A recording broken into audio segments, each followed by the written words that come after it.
Vi fortsætter med, når vi er kommet videre sydpå, og vi har nu velkommen Sisimiut. Vælgere, der er til stede i dag, kan stille spørgsmål, og det vil også være videospørgsmål fra kysten.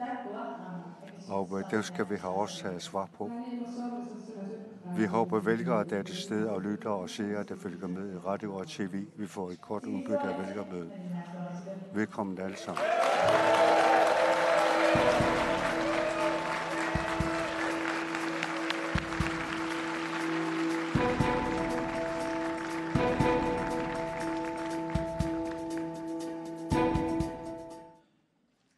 Bisarnittitut partiitamarmik minuttimik ataatsimik idisaqitissaput og ifølge lovsaken er det første parti Nellara. Parti Nellara, det ene minut er begyndt.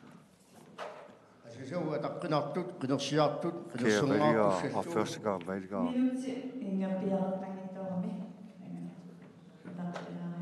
Vi er ikke følge med i minuttitteren, så vi skal lige vente på det.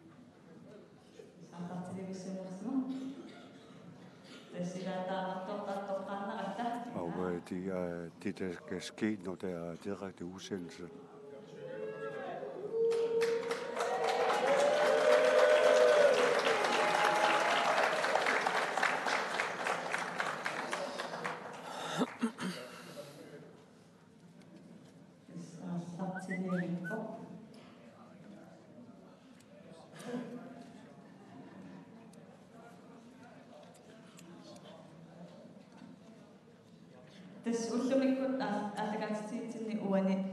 qinersartuapeqqutaat ааllaavigisussaavu kiisatuarma Facebook-ku videon pissarsinikugumut taakkua aamma akissarliniartussaassavut immaqaminutti tersuut aallartilivippoq fra kysten, og minuttitteren er ved at være klar.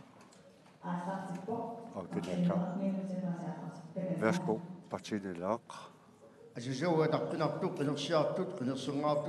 Kære vælgere og første gang vælgere. Vi skal arbejde med grundloven for staten Grønland. Vi skal arbejde videre med et velgennemtænkt fiskerilov. Vi vil arbejde for afgiften på 5% for kystnær fiskeri og fjordfiskeri afskaffes.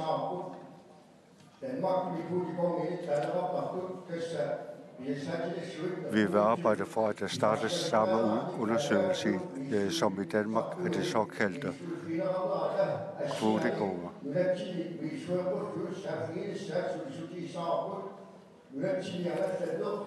Man skal revurdere strukturerne i trafikken og i lufthavnene.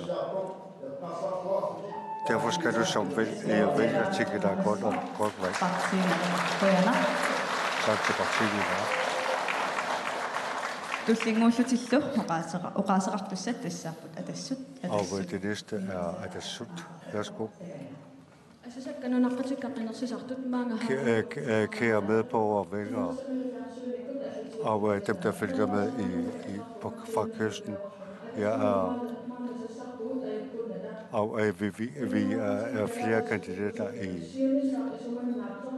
fra atassut. Vi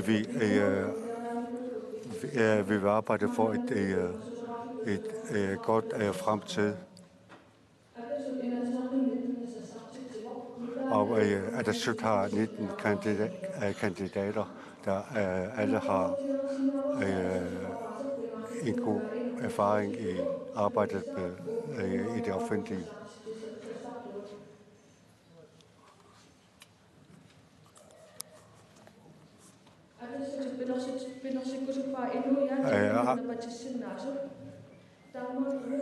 Atassut vil arbejde for et folk, der kan forsørge sig selv.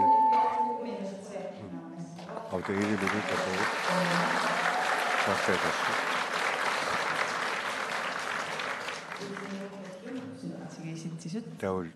Og samarbejdspartiet. Inuja Pikkoisassu. Vi er et dygtigt folk, og i løbet af få år, kun få år, flyttet fra fangststederne til store byer.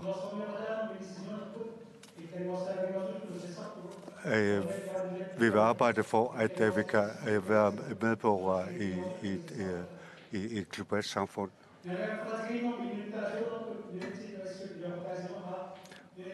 Og Grønland har haft godt udbytte af rigsfællesskabet, og vi er med i det nordiske samarbejde. Og det kan også blive forbedres. Og vi skal arbejde for et fornyet samfund. Og hvis vi skal arbejde for at have et styrket samfund, så skal vi også arbejde stadig være med i rigsfællesskabet, og så EA. Velkommen alle sammen, seere og tilstedeværende her. Og kandidaterne fra EA byder jer velkommen. Vi har kandidater, der er dygtige, og som vi arbejder for et videreudviklet samfund. Og under vælgermøderne, vi byder velkommen til nye vælgere, førstegangsvælgere. Og vi rækker hånden frem for at få et godt samarbejde med andre partier. Det vigtigste er, at børn og unge kan leve et godt liv her i Grønland.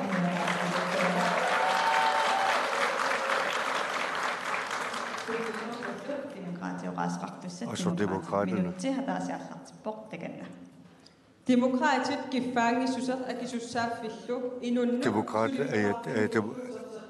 Demokraterne vil have, at befolkningen og erhvervslivet får et fred igen. Og for at vi skal have ansvarlighed, hvis vi skal have fredhed. Hvis man ikke arbejder for et fredhed, så kan man ikke nå det. Og det er det enkelte menneske, der skal arbejde for det og kæmpe for det. Vi tror på befolkningen i Grønland.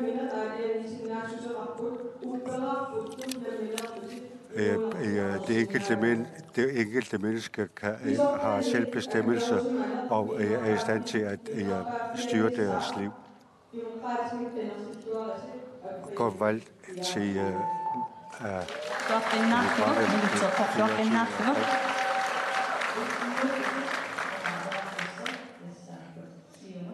og det næste er Siumut.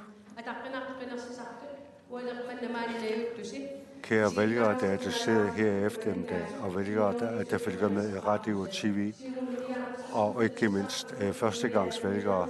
Siumut har 59 kandidater, og vi vil samarbejde om at skabe gode rammer for et folk, der vil være selvstændige.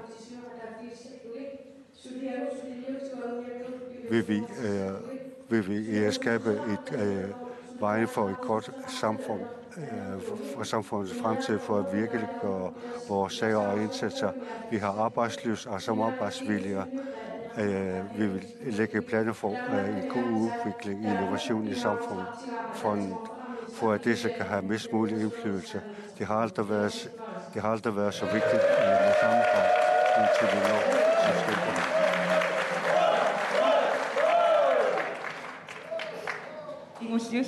Og det sidste er Nudet Taqidornai. Værsgo.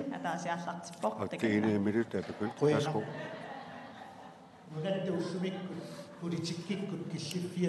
Det politiske arbejde, det vil jeg nå til, at vi har et alvorligt sager at arbejde med. At med hensyn til styringen af Grønland der skal det være politisk arbejde, hvor man arbejder for hele samfundet.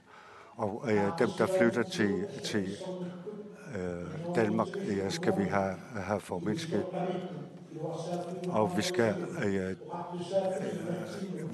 genvurdere vores offentlige administration. Og vi skal også arbejde for at overtage flere arbejdsområder fra Danmark. Og tak til udfordringen. Så har vi været igennem 1 minut for samtlige partier. Det næste, det bliver så spørgsmålet her fra salen. Er der nogen, der har nogle spørgsmål, Salome? Den første spørger er Ujona Dendriksen, som har et spørgsmål angående lufthavnen. Hej med jer alle sammen. Vi skal huske, at Kangerlussuaq er et godt sted, og det samme gælder Narsarsuaq.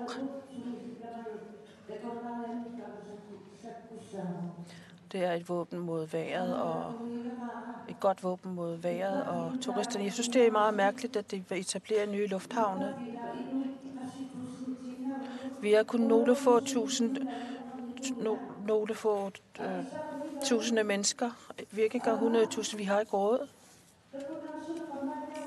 Og hvis vi skal lokke turister hertil, så kan de jo vandre fra Kangerlussuaq til Sisimiut. Og hvis vi tager fra Narsarsuaq, så kan vi jo også tage til Indlandsisen. Vi når jo ikke nogen steder, når vi snakker om at gøre Nuuk til en Atlant-lufthavn. Jeg synes, at det er upassende med, at I snakker om lufthavnene. Det ville være meget bedre, hvis I havde nogle meget mere sunde ting på dagsordenen. Og det vil faktisk være meget taknemmelig for.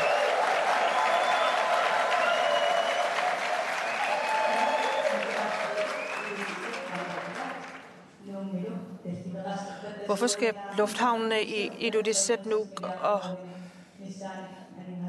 Narsarsuaq forlænges? De ses jo, at de har en værdi af 3,5 milliarder kroner.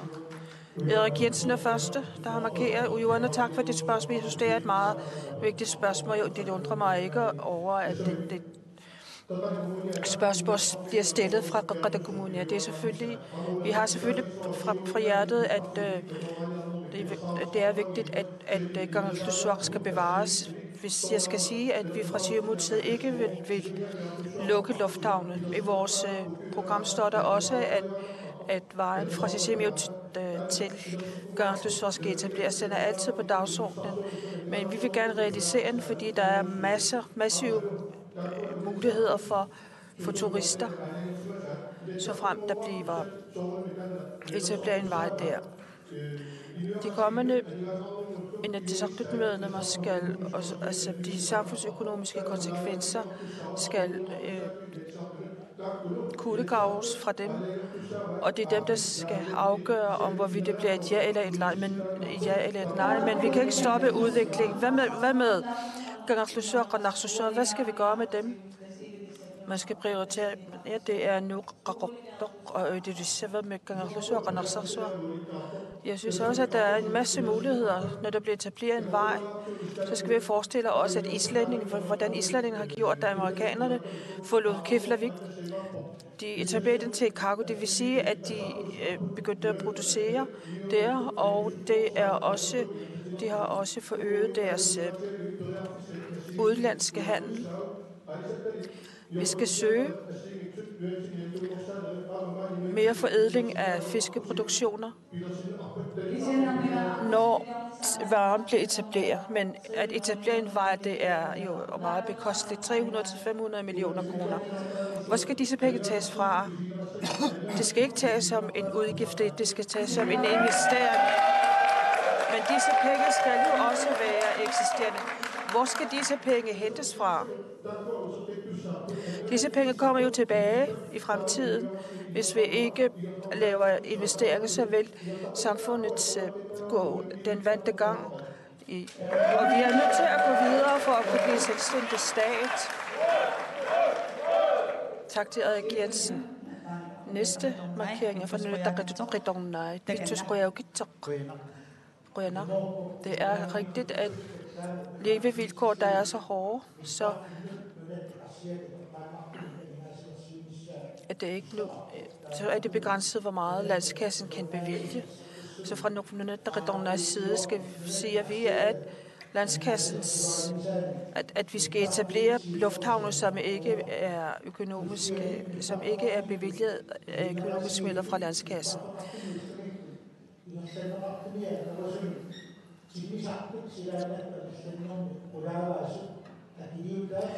Det, der skal etableres, altså det, der skal tilfælde Grønland, det er de afgifter, der betales af de fly, der flyver over Grønland. Og det skal jo også være med til at etablere de lufthavne. Hvad med Kangerlussuaq og Narsarsuaq? Hvad skal vi gøre med dem?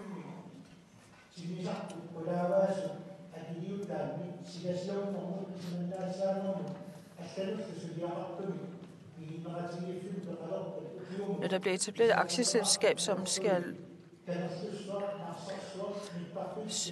finansieres ved afgifter af de fly, der flyver over Grønland, så vil forskellige ting køre meget bedre, og myndigheder og den myndighed, der styrer luftfarten i dag, det er jo Danmark, og det skal vi også have til Grønland.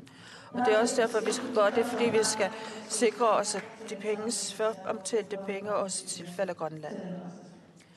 Så jeg vil arbejde for, at de 3 lufthavne bliver etableret, når jeg kommer ind i Inatsisartut. Disse 3 lufthavne skal etableres ved ikke at få bevilge penge fra landskassen.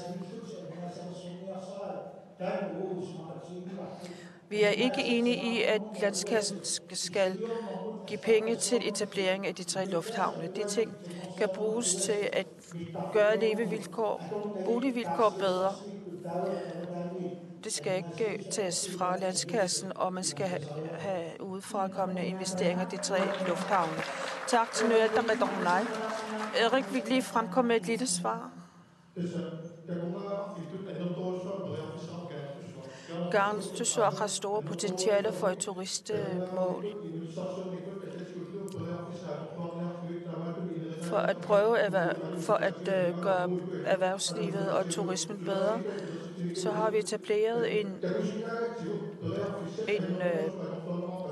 gruppe, fordi vi kan se, at de penge, der kører rundt i samfundet, vil afstedkomme, at vi får flere penge til handicappede og gamle.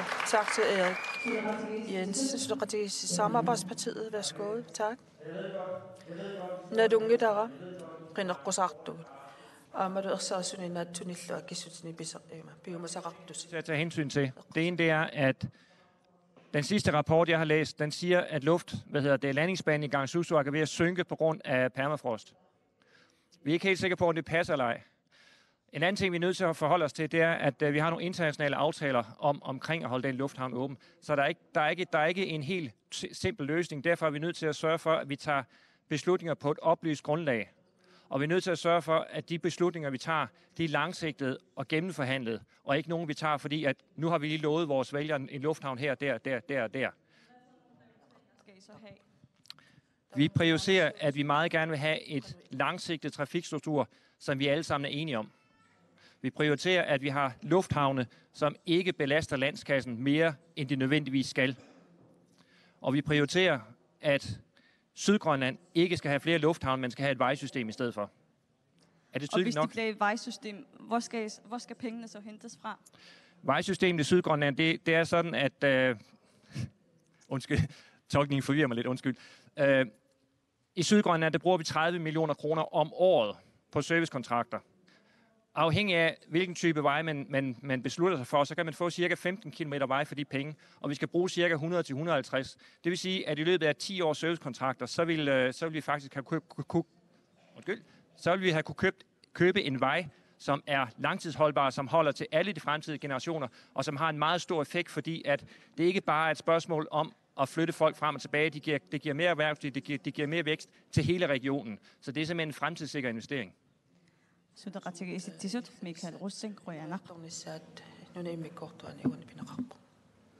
Michael Russing. Tak til Michael Russing. til demokraterne, hvad vi gør for med hensyn til, at der etableres 3 nye lufthavne, når vi kommer ind i et Inatsisartut. Vi har fra starten af støttet omkring det. Det vi skal tænke på, det er, at vi skal have en udvikling, som vil bevirke, som vil have konsekvenser, gode positive konsekvenser for hele landet. Fra demokraternes side har vi også fra starten af også støttet om en ny vej. Men det første skridt skal ske fra kommunens side, og når det sker, så vil selvstyret så vil man føre det videre til selvstyret, og det vil vi så også støtte op om fra demokraternes side. Men det vi skal tænke på, det er, når vi ser på hele landet, så skal det være sammenhængende. Lige før var der nogen, der nævnte noget om turistområdet. Hvor vil turisterne hen? Til Indonesien. Så hvorfor skal det så ikke have mulighed for, at de kommer til første sted? Det er jo så på den måde, at der kommer flere penge der kommer til at arbejde inden for landet. Vi skal ikke kun tænke på de enkelte regioner, men hele Grønland. Hvad vil I så gøre med de 3 lufthavne? Vi vil gøre det. Altså, jeg har stillet et paragraf 67 spørgsmål. Det er sandgående. Vi venter også på, at Naalakkersuisut kommer med deres meninger om, hvad det vil gøre med Narsarsuaq og Kangerlussuaq, men hvordan vil I gøre? Hvis det fortsætter som en mulighed, at det etableres en vej fra Sisimiut til Kangerlussuaq. Ja, der er masser af muligheder, men det er nødvendigt, at der fra befolkningen til kommunens side, at det tages det første skridt. Vi skal nok støtte op om dem. Det vil sige, at en vej til Sisimiut til Kangerlussuaq, som vil koste 3-5 millioner. Hvilke penge skal det hentes fra, og hvordan skal... Altså, vi mener, at vi bør søge muligheder for at finansiere det. For eksempel fonde, som man kan hente fra. Fonde, der har med udvikling og erhvervsudvikling at gøre. Når vi snakker om penge, så er det ikke altid nødvendigt, at vi tager pengene fra, at vi kun tænker på landskassen. Vi skal søge andre bevillingsmidler. Men det, der også vi skal tænke på, det er, at når vi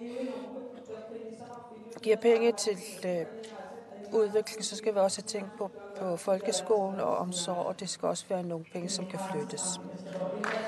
Demokraternes Randi Vestergaard Evertsen, tak. Næste svar er Adassun. Malle Ostermann. Med hensyn til de 3 lufthavne, hvordan vil I prioritere? Man kan etablere lufthavnen ved at tænke sig godt om. Men vi skal tænke os godt om, at når vi etablerer lufthavnen, så hvad skal vi så med Kangerlussuaq og Narsarsuaq? Skal det lukkes? Og hvis det skal lukkes, hvor skal så dem, der arbejder, der tager hen og arbejder, og hvor skal de bo? Det vil så sige, at i jeres prioritering, så vil I beskæftige med Kangerlussuaq, så I fokuserer på Kangerlussuaq og Narsarsuaq. Man tænker også på en vej herfra til Kangerlussuaq. Der er nogen, der har sagt, at kommunen selv skal betale denne vej. Og vil vi så sige her, at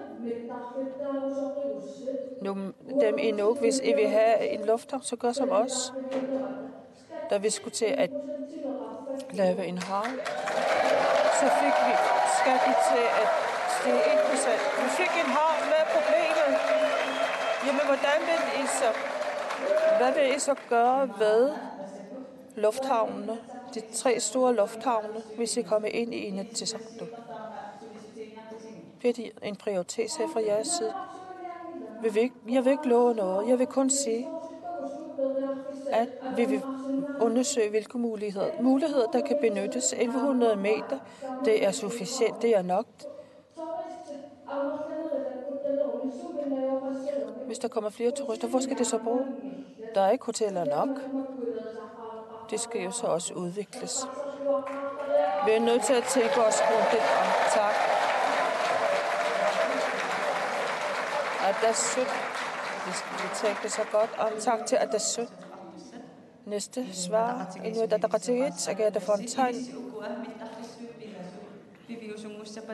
Så frem til 3 lufthavne skal realisere. Hvad synes I så om det?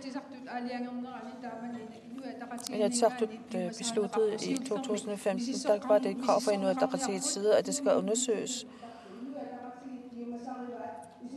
Det skal lufthavne i Ilulissat og Nuuk være med.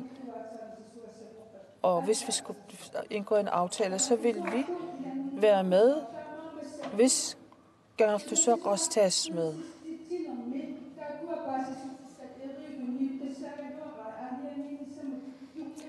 Derfor synes jeg, at de oplysninger, som vi gerne vil have haft, så kan vi ikke få det fra Eriks Jensens side. Agathe Fontaine, du er jo også hvorfor har du ikke været med til at strappe op? Jeg er ikke trafik, for nærmest.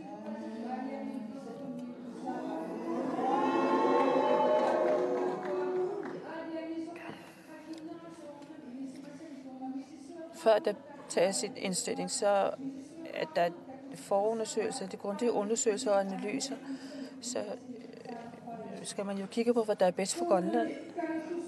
Naturligvis vil man være med i Kangerlussuaq. Der er masser af muligheder, det kan man ikke modse, men det vi også skal huske, er, at der skal være en sammenhæng. Forvaltning af Grønland herunder sammenhængende trafik. Det skal ikke være sådan, at der er nogle byer, som ikke fokuseres på. Det er ligesom, at det kun er Nuuk, der fokuseres på. De 2 undersøgelser og analyser skal vise, hvad der er bedst for Grønland. Og jeg er meget sikker på, at der vil være nogen, der siger, at det vil være absolut nødvendigt, at Kangerlussuaq bevares. Agathe Fontaine, tak. Erik Jensen. Du er fungerende naalakkersuisuq for trafik. Det der prioriterer med hensyn til Kangerlussuaq og Narsarsuaq. Så hvad skal man gøre med dem? Det er disse kommuner, der... det er jo der, vi har etableret en arbejdsgruppe. Hvad med Agreenland? Agreenland har jo sagt, at Narsarsuaq nok ikke kommer til at bruge... At det nok ikke kommer til at bruge det, når der etableres en lufthavn i Qaqortoq. Vi er som politikere, der tager beslutningerne, og hvis selskaberne kommer med forkerte udmeldinger, så er det vores ret til, så har vi pligt til at rette det. Når der har været undersøgelse, så er det vigtigt, at vi så også tager en beslutning. Vi har næsten samtlige herværende politikere ikke været i Inatsisartut, altså dem, der sidder herinde. Vi var ikke med i Inatsisartut, men der er kun...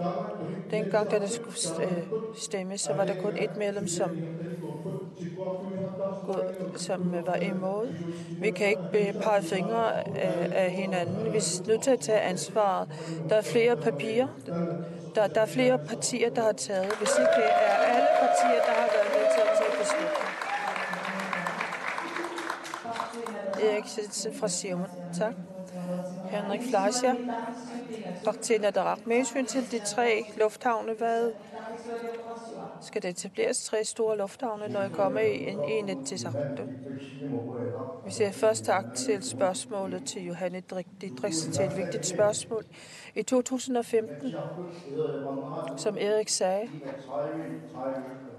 der var der 30 medlemmer af dem, der sagde ja. Og dengang var Siumut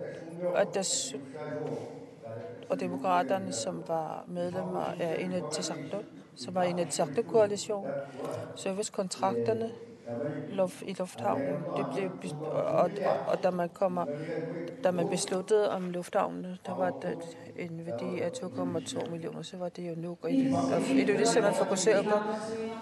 Men hvad vil I så gøre med hensyn til prioriteringer med hensyn til lufthavnene? Dengang blev servicekontrakten meget dyr, og i dag er det sådan, at 3,6 milliarder. Altså man gætter på, at lufthavnene vil koste fra 3,6 til 4,6 milliarder kroner. Hvis lufthavnen endnu kan 1190 i dag, og hvis det samme for tilfælde, og hvis man kan etablere vejen fra Sisimiut til Garflos, det er at få en bid af kagen alle sammen. Det vil jo godt, hvis det kommer i net til sammen. Det kan ikke være sådan, at man lukker Garflos, løfter Nuuk og Ilulissat, og så falder Sisimiut, så synker Sisimiut dybt. Vi vil have lighed, og når vi kommer over 1190 meter, så vil indgange, tårne og alle ting, som er krav. Men hvis vi øger til 1190 meter, så vil der ikke stilles flere krav. Det skal ikke være sådan, at det er vores første prioritet, er, at vi etablerer en stat. Ikke, at der skal være flere turister, men det at etablere en stat, arbejde for en stat, det er jo i sig selv meget omkostende. Hvordan vi bruge penge, eller hvor vi hente pengene fra eksport med rejer, krebs og hellefisk. I 2016 sagde Grønlands Statistik, at vi har eksporteret for 169 tons, og vi har fået 2 milliarder kroner for det. Når vi deler, så bliver det 11 kroner 72. Alle de mellemværende skal væk. Vi er nødt til at bestræbe os på, at 100 kroner per kilo, det får en værdi af 17 millioner kroner. Vi går videre til næste spørgsmål. Ja, at qotiqartustullia ayun piaqarsumavar Emil Jessen eliniarnermusapillugit hapaqatiqarniarpa Emil takan. Og det er uddannelsesstøtter af elev.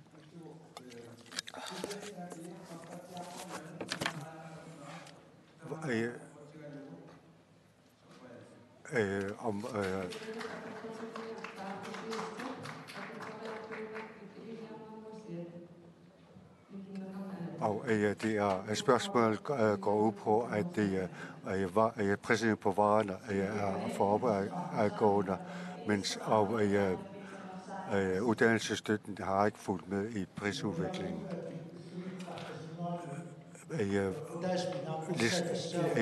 Priserne på varerne her i dag, og det er på grund af, at olieprisen er meget høj, og varme og trafik og alt transport har virkning på det. Og på grund af de høje oliepriser har det virkning på huslejen også. Brændstoffen, som Polar Oil sælger,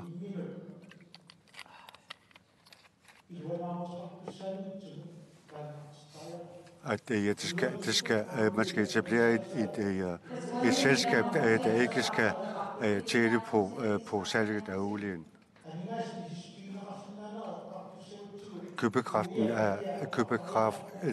Når vi skal forhøje købekraften, så skal vi se på oliepriserne.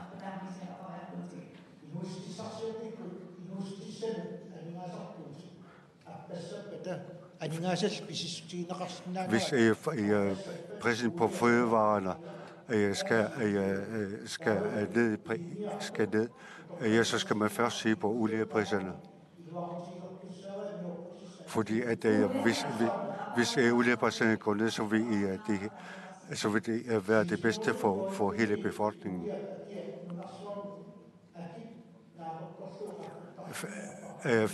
Før i tiden var det sådan, at oliepriserne blev ændret i forhold til verdenspriserne. Og desværre er det sådan, at man ikke har fulgt verdenspriserne mere, men bruger et fast pris af det, og det kan ikke være rigtigt. Hvordan vil det så sikre, at priserne sættes ned, hvis du har fulgt med? Så er man nødt til at omstrukturere Polar Oil. Og det næste er Samarbejdspartiet. Og det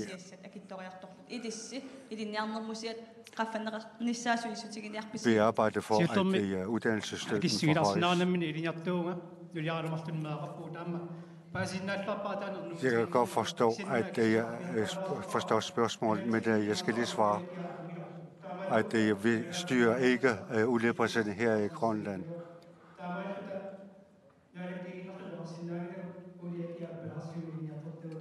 Og man kan ikke bare sætte prisen i olieprisen ned for at uddannelsesstøtten kan blive højere.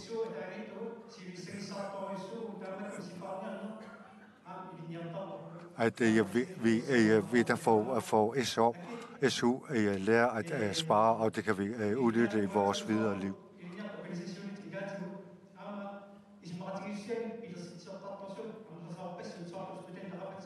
Og der er også mange ordninger, for eksempel studenterrapporter, og derfor skal arbejde for serviceringen af ældre og handicappede og sundhedsvæsen.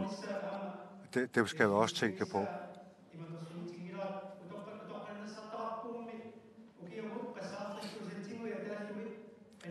Og vi har også ældre, der får indtægter mindre end 50.000 kroner om året.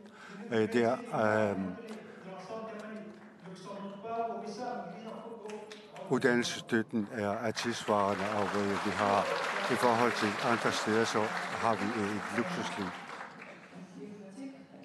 Og det næste, demokraterne,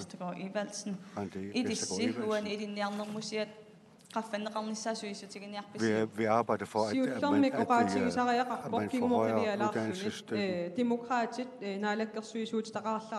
Da vi var i koalitionen, vil vi have omstruktureret hele uddannelsessystemet. Og man skal politisk arbejde for at få omstruktureret uddannelsesstøtten. Og vi skal også arbejde for, at afgiften skal være lavest muligt. Og at alle, hele befolkningen skal have råd til et godt liv.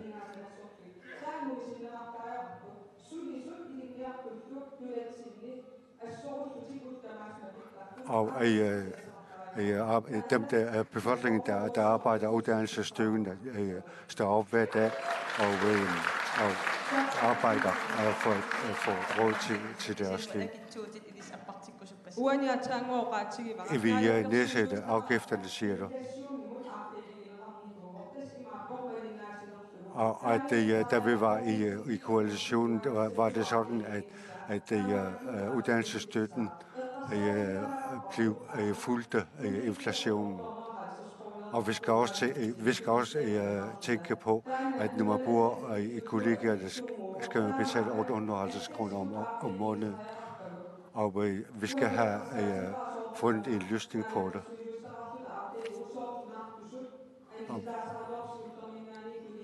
Og før tiden var det sådan, at uddannelsessøgende, der var gravide, blev ikke kunne bo i kollegierne mere, men det har været med til at ordne, så der er mange ting i uddannelsessystemet, som vi er nødt til at se på og finde en løsning på det. Og så er, at vi arbejder for at forhøje uddannelsesstøtten. Mange tak for spørgsmålet. At vores valgprogram med hensyn til det i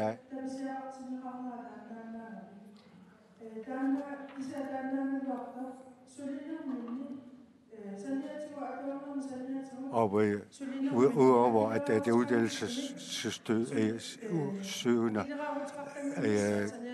vil vi arbejde for, at når der arbejder ved siden af, så skal det ikke, deres indtægt løn ikke beskattes.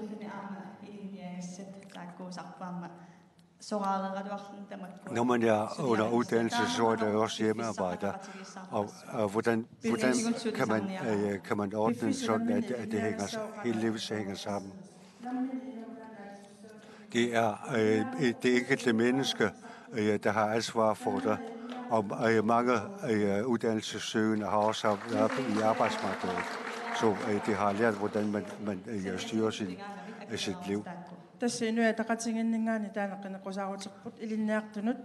Og det er vores valgoplæg er, at når uddannelsessøgende arbejder ved siden, så skal deres løn ikke beskattes. Og det næste er, at der søgt til var god handmand. Vi arbejder for at forhøje uddannelsesstøtten. Tage en uddannelse, ser vi hele tiden.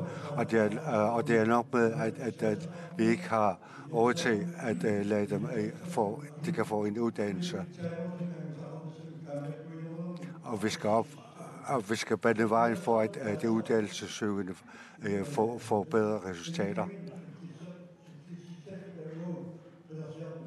Og vi stiller op til valg for at arbejde for befolkningen, og sådan at alle får gode vilkår.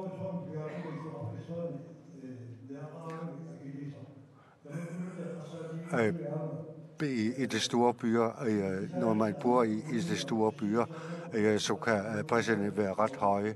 Og så kommunerne arbejder også for, at befolkningen kan få bedre vilkår. Og hvis vi skal have forhøjet uddannelsesstøtten, og hvis befolkningen skal have gode vilkår, at vi skal se på afgiftssystemet. De private. Når der er konkurrence mellem de private, så bliver priserne også sat ned. Så vi er nødt til at samarbejde mere. Og vi ikke bare arbejder for at forhøje uddannelsesstøtten. Jeg har sagt, at vi skal have vurderet dette. Man kan ikke bare sige, at de er nok. Og at hvis når man politisk har lovet noget, så skal man også arbejde for det. Og det næste,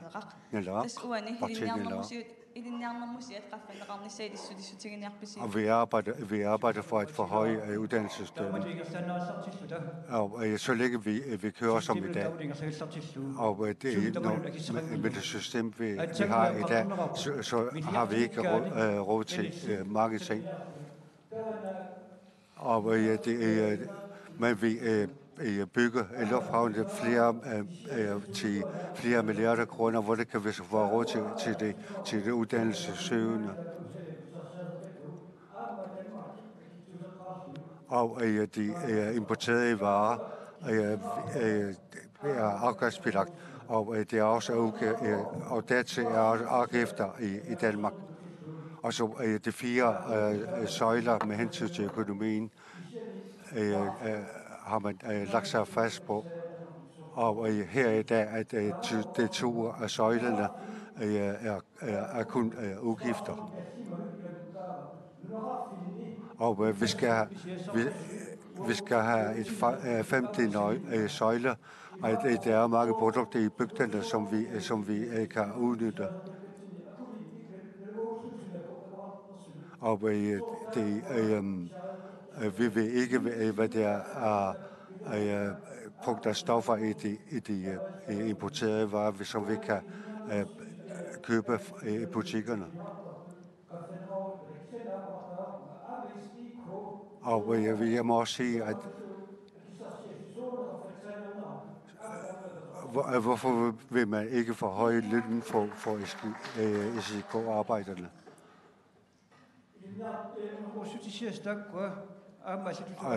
uddannelsesstøtten, at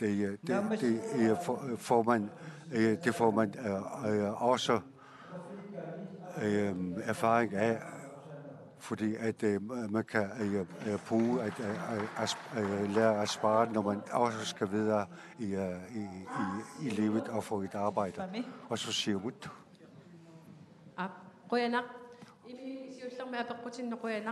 Emil, tak for spørgsmålet.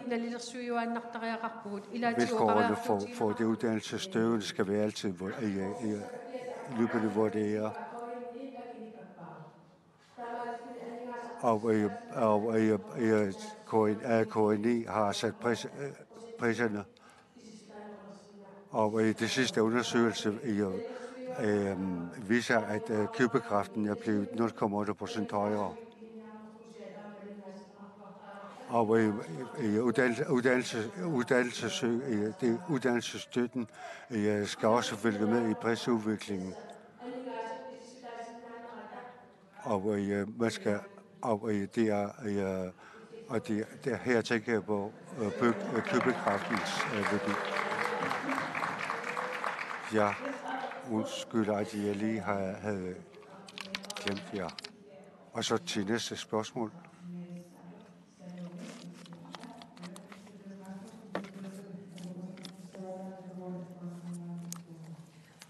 Næste spørgsmål handler om kommuneinddelingerne.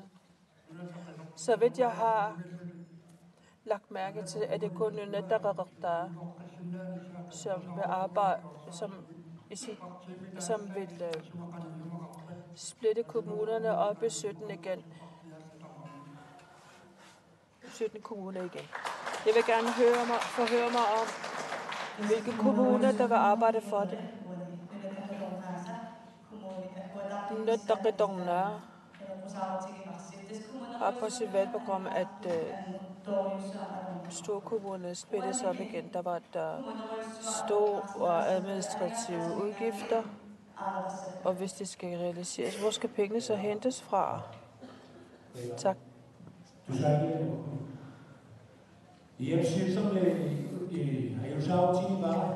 Jeg synes, det er meget kedeligt,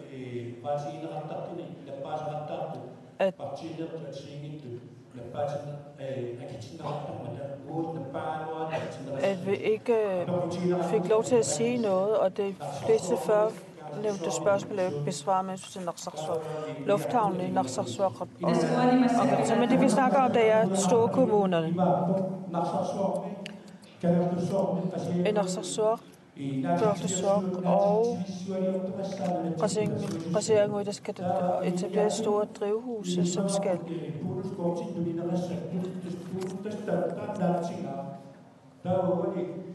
uddele til Grønland. Med hensyn til etablering af storkommuner ikke har været nogen succes, og der har været en masse økonomiske tab. Vi er kommet dertil, at storkommunernes opdeling skal annulleres og splittes op i 17 kommuner igen og give mulighed for, at de byer, der ligger tæt på hinanden, skal åbnes for, at de samarbejder sammen. Men altså, hvor kan I sige noget, hvor penge skal hentes fra? De penge, vi skal hente fra, er, at vi sender fisken uden at forædle den, og det får Danmark 18 milliarder af. Den afgift, der betales for at flyve over Grønland, tilfælder også til Danmark. Hvordan vil I så få penge derfra, når I kommer ind i Inatsisartut? Hvis vi kommer ind i Inatsisartut, er vi ikke sikre på, at vi får et selvstændigt land om ikke så mange år, og det er et arbejde, som vi alle skal arbejde for, og det er disse penge, som vi kommer til at få. Bare ved at gæste tak. Der er andre, der også skal svare. Næste. Det er jeg, Siumut Erik Jensen. Tak for spørgsmålet. Vi fra Siumut synes ikke, at vi skal tilbage til 17. kommunalbestyrelse, 17. borgmester. Det vil forøge den i forvejen massiv store administration. Kommunerne og befolkningen skal arbejde mere med hinanden. Sammenholdet skal også være stærkere, og det er et udviklingsemne, så vi regner ikke med at komme tilbage til de gamle kommuner. Hvad vil I gøre for, at samarbejdet bliver mere stabilt? Det ansvar ligger i kommunalbestyrelserne, og som vi kan se, så er Qaqqato Kommune et godt eksempel. De har et meget bredt samarbejde. Det er disse ting, der er vigtigt samarbejde, som må ikke splittes og opdeles. Vi skal være sammen, og når vi kommer meget tættere på ved at stå stærkt sammen. I har også, du er jo også på en måde, når der kan søges op for kommunerne. Hvad har du gjort for, at kommunerne arbejdes bedre? Kanukuga kommunesammenslutning er jo nu historie.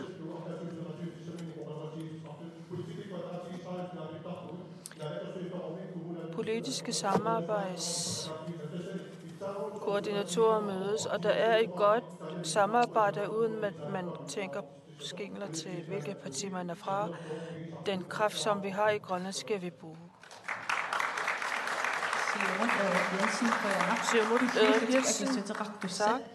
Næste er Inuit Ataqatigiit.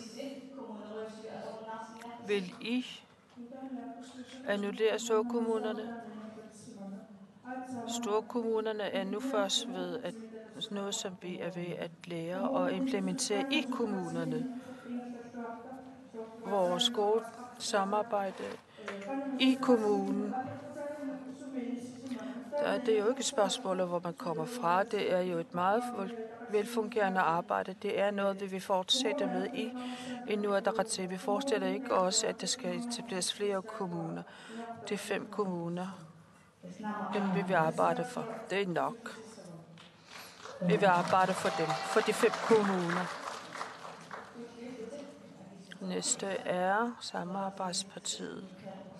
Michael Rosing. Vil I stoppe storkommunerne? Det korte svar nej.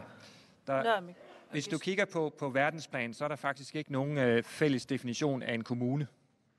Fordi det er meget et spørgsmål om, hvordan forskellige lande egentlig har indrettet deres system, så der er ikke nogen optimal størrelse på en kommune, som man kan se andre steder fra. Der er 2 sådan lidt tørre og kedelige ord, vi er nødt til at tage i betragtning, som kommer fra økonomien.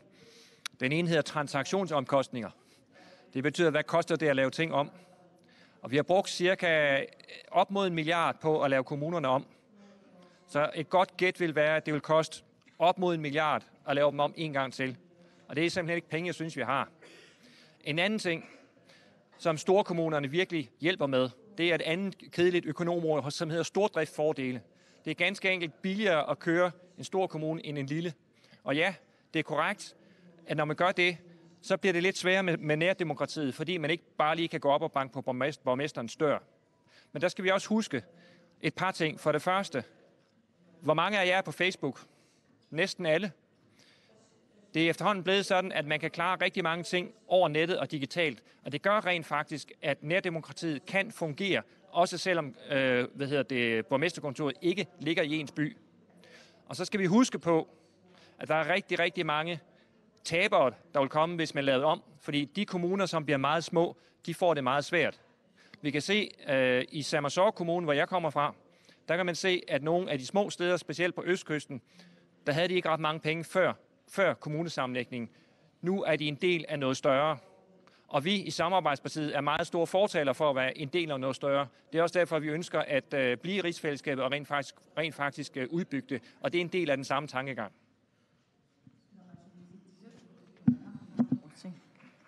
Vi siger tak til Samarbejdspartiet. Næste besvar er Ataqatigiit, Siva Halman. Vil I splitte kommunerne til 17 kommuner? Nej. Kort sagt er det ikke godt at lave om på tingene om og om igen. Jeg må sige, at da nærværende emne var på dagsordenen. En af tisagtuterne, så var vi nødt til at godkende det. Men vi har sagt, at man skal være påpasselig med at systematisere for hurtigt, fordi hvor man taber mange, og byernes ansvar er også noget, som man godt vil have anskaffet, men det har vi jo så været opponeret imod, og det er så lykkedes, således at demokrati og ansvar er noget, som er lykkedes.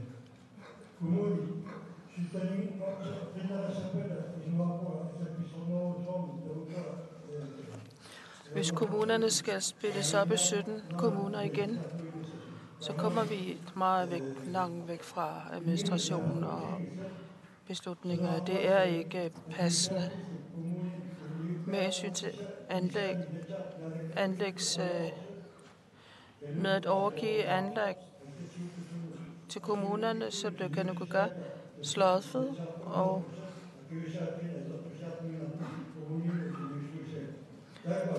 altså, der er ikke nogen sammenhæng i, at i og med, man siger, at ansvaret skal gives til kommunerne, så sløjfer man lige Kanukuka og så videre. Og vi bør meget hurtigt få et administrationsorgan, der ligner Kanukuka Kommunesammenslutningen, og på vores vej til selvstændighed. Hvis vi ikke gør det, så vil der også blive meget råd i vores vej mod selvstændighed.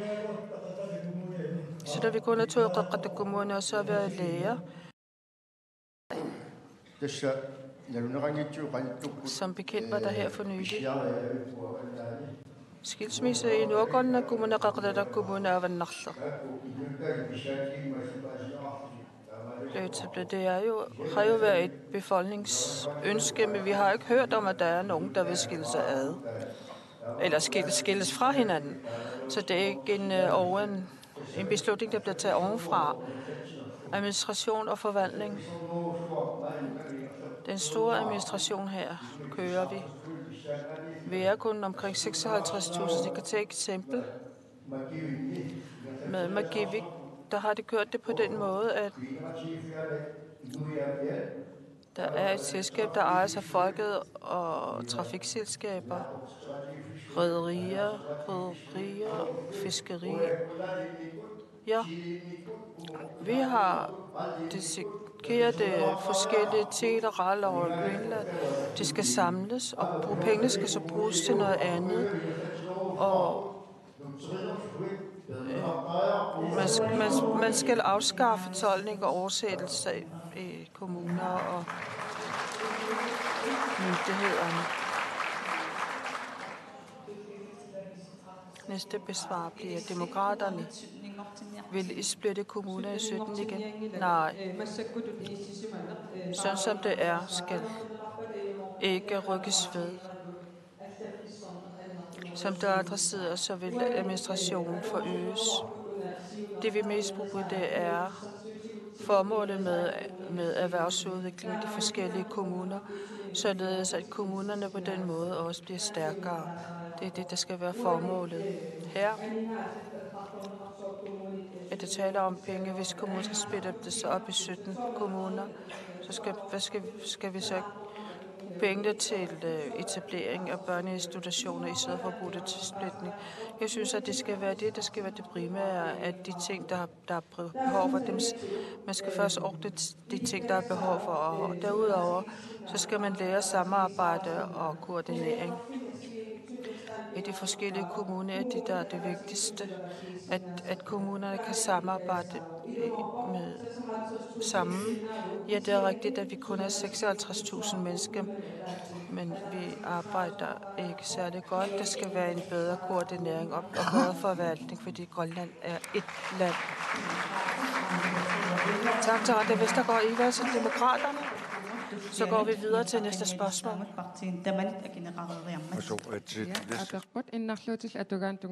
Med hensyn til handicappedes vilkår.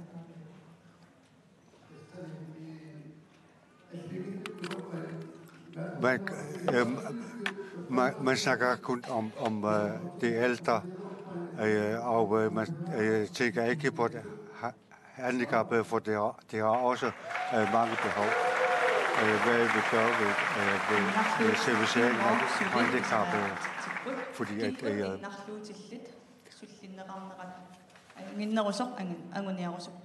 vi arbejder for at bedre servicering af handicappede. Og det er Siut. Det er rigtigt, at de handicappede har været nedprioriteret her i det sidste år. Og vi har fået i handicapcenter her i byen, og vi har fået handicapombudsmand, og vi skal også forbedre dem, der arbejder for det handicappede. Og vi håber også, at de handicappede, at der laves ny landsdækkende lov for de handicappede. Og dem, der arbejder, man skal forbedre vilkårene for dem, der arbejder med handicappede. Og der er mange medarbejdere, der arbejder med det handicappede, der bliver stresset her i dag, så vi skal skabe bedre rammer for dem. Og dem, vi er nødt til at se det handicappede, som vi er nødt til at se udlandet. Og i forbindelse med det, så blev Socialudvalget sendt til Danmark for til orienteringsrejser.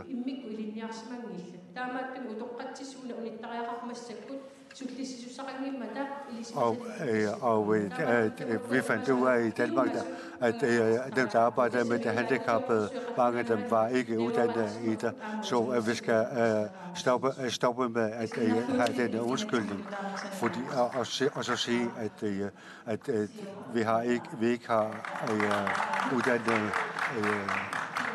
folk nok.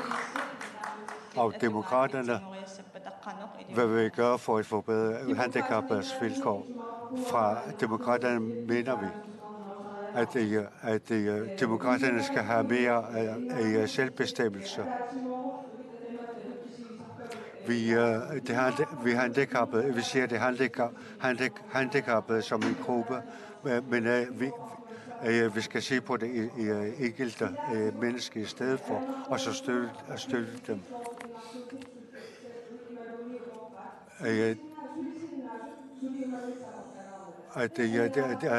Mange gange er det svært at arbejde for de handicappede og de ældre, fordi der er for mange, der er arbejdssky. Vi mener, at alle i befolkningen skal tage et ansvar, og så derved kan vi få råd til at arbejde med de handicappede. De handicappede skal have rettigheder. Og de offentlige samarbejde skal også forbedres. Og det kan ikke være meningen, at det er det offentlige, der skal bestemme, hvordan et handicappet hvordan skal leve. Det er det handicappede selv, der skal bestemme over sit liv. Og så hvad vil vi gøre for at forbedre det handicappedes vilkår? Her i år, der skulle der det nye handicaplov op i Inatsisartut, og det er det nye Inatsisartut, der skal behandle det, og selve lovforslaget er klar nu. Fra Naalakkersuisut har vi set det som vigtigt, at der handicapombudsmanden skulle etableres, at vedkommende skal bo i Sisimiut. Og vi har fået en handicapombudsmand, der er meget dygtig og har den rette uddannelse. Og Vi kan allerede nu mærke, at handicapombudsmandens arbejde nytter. Og når de har fået mere erfaring i arbejdet med handicappede, så vil tingene blive bedre.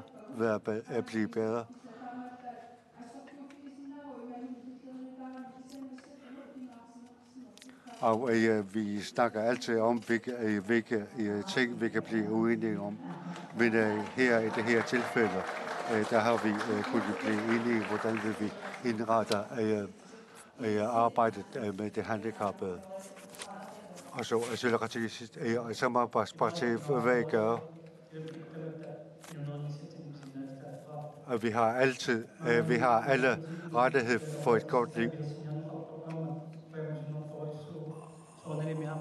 Og det er godt med familiecenter, men man skal også tænke på familierne.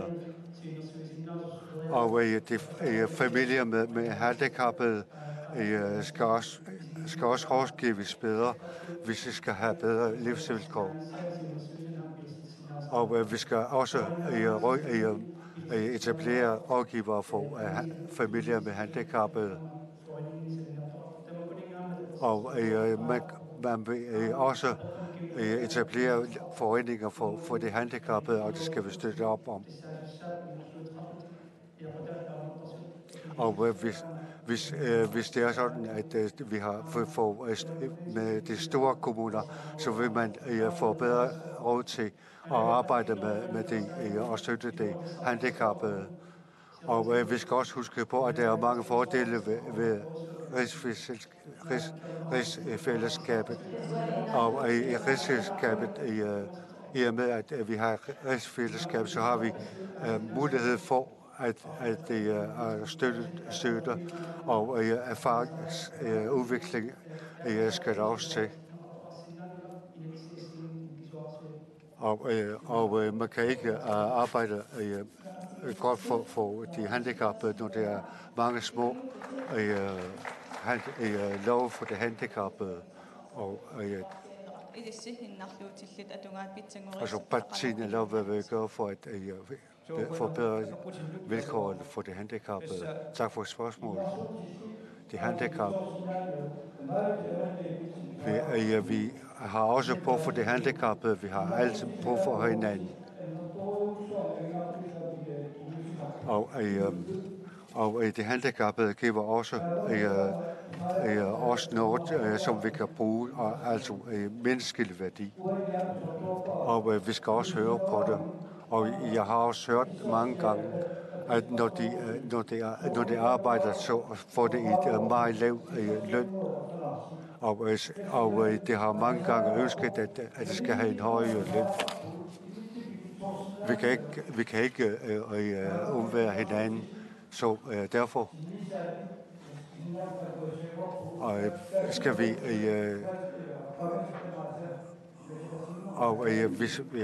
vi skal have støttepersoner til de handicappede, og så snakker med dem månedsvis for at forbedre arbejdet med de handicappede. Hvad vil I gøre? De handicappede også rettigheder, menneskelige rettigheder.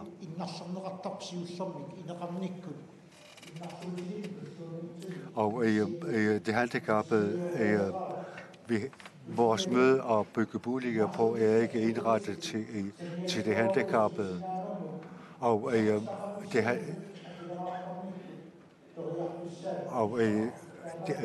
det er også begrænset mulighed for, at de handicappede kan arbejde ved siden af på grund af skattereglerne.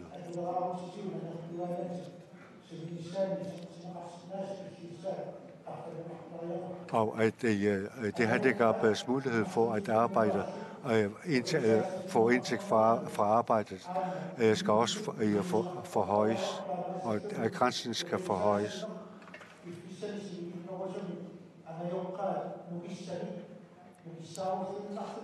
Og der er mange forældre, der ikke har kræfter til sidst, og man skal støtte op om dem. Og det er det, vi arbejder med hensyn til det handicappede. Og så det sidste, det er, at der er sundt.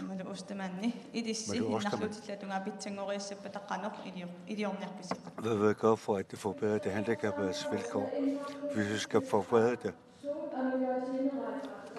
så skal vi finde ud af, hvad det handicappede mangler, og der kan man bruge handicapombudsmanden. Fordi hvad er det, man skal... Hvad er det, vi har brug for at forbedre de handicappedes vilkår, og det skal handicapombudsmanden give os undersøge det, og så give os information videre til os.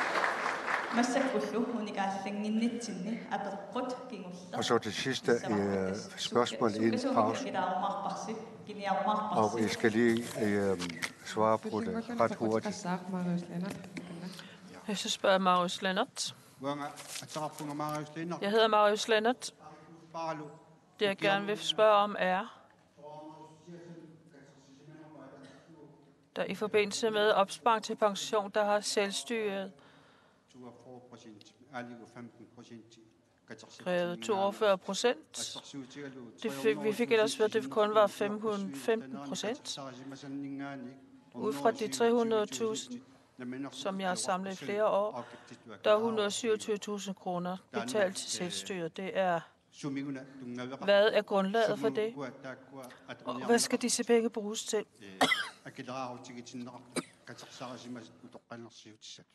Det er pensionsopsparing. Hvad skal de penge bruges til? Altså den høje afgift. Tak.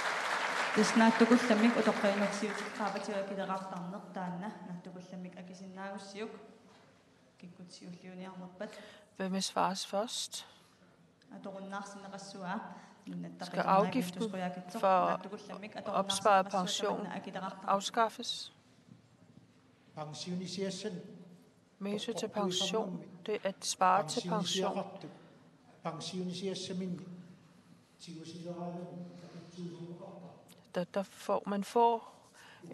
Dem, der skal pensioneres, de får en afgift, hvis de skal til at få deres pension.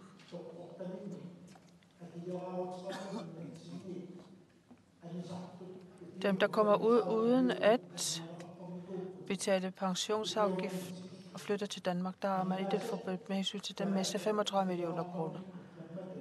Penge, som vi alle vil betale skat bærer rundt på.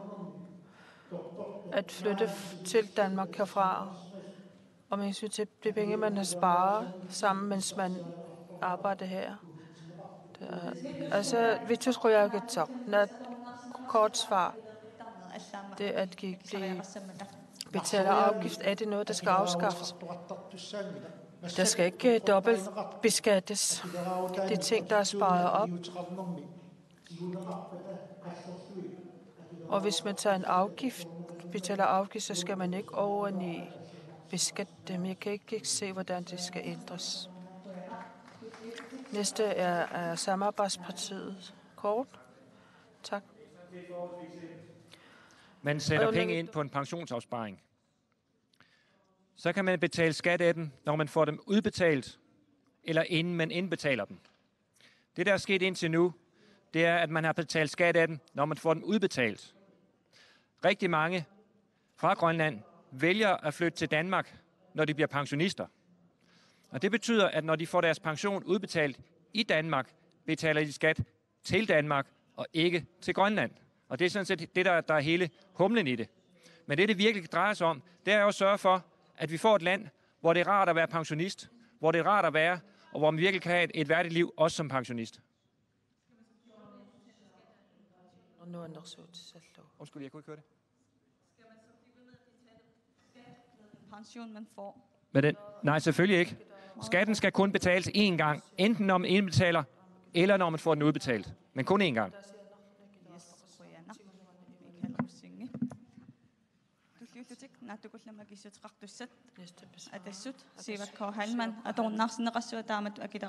Skal den form for beskatning annulleres? Hvis det sker, så bliver jeg en af dem, der får en masse penge tilbage. BF er 45% af de penge, jeg har sparet sammen, betalt til landskassen. Det er også på den måde til dem, der har været til gavn for dem, der snakker om det mindre bemidlede i samfundet. At være medlem af PFA er ikke tvang. Og utvivlsomt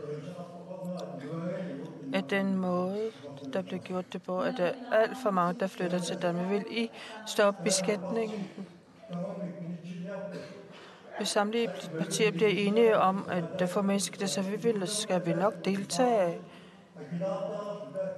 Det er efter, at vi har fået at vide hele livet at spare, at 45% bliver taget, bliver taget. Tak til dig, Siva K. Halman. Du har besvaret spørgsmålet. Næste, hurtigt. Inuit Ataqatigiit, Agathe Fontaine. Pensionsbeskatning, er det noget, der skal stoppes? Spørgeren vil gerne have en forklaring, og det er blevet forklaret, at i stedet for, at pengene de kommer ud af Danmark, så er formålet, at de bliver her i Danmark. Og det synes jeg er meget vigtigt, at man betaler skat af det en gang, og at den tilfælder Grønland og ikke Danmark. Det er det, der er det primære formål. Næste er Demokraterne. Vil I stoppe beskatning af pension? Tak for spørgsmålet. Vi fra Demokraternes side har vi et valgprogram med, at det skal være, at beskatning skal være så minimalt som muligt, og afgifter skal være på et så lavt punkt som muligt, således at vores indtægt det tilfælder i vores egen lomme. Derfor vil vi arbejde for, at skat og afgifter skal være på allermindste. Bo Martinsen, Demokraterne, tak til dig. Næste spørger er Siumut Gård. Vil I stoppe beskatning af pension? Der bliver kun betalt skat af det en enkelt gang, det vil sige 400 millioner kroner, som vil være til gavn for Grønland. Det skal dem, der kommer ind og til sørge for at skære. Og de mange penge, der bliver betalt skat af, det skal tilfælde befolkningen, og til dem, der kommer til at Inatsisartut, de skal have vendt det ordentligt, hvordan de her 400 millioner kan tilfælde positivt for befolkningen. Evelyn Frederiksen siger tak. Og til sidst, Martina Lara. Vil I stoppe beskatning af pensionsopsparing? Marius Lennart til spørgens til et vigtigt spørgsmål. PFA så regner BFA-pension er så vi får få forklaret. Det skal så flyttes til Danmark, og det er på den måde, at man har forsøgt at komme ud af det, men det skal undersøges, det er der med hensyn til de penge, der bliver sat til side om de 4%. Hvis vi siger 4%, så skal det undersøges om, hvorvidt det er penge, der er flyttet over, efter at man har betalt skat af de penge, man håndterer. Og så skal man også finde ud af, om det er noget, der er passende. Det skal der undersøges.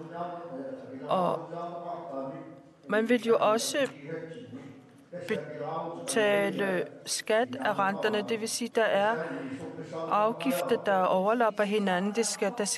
Der skal være en tit grundspående undersøgelse. Da spørgsmålet er blevet besvaret, kommer vi tilbage efter en pause. Tak.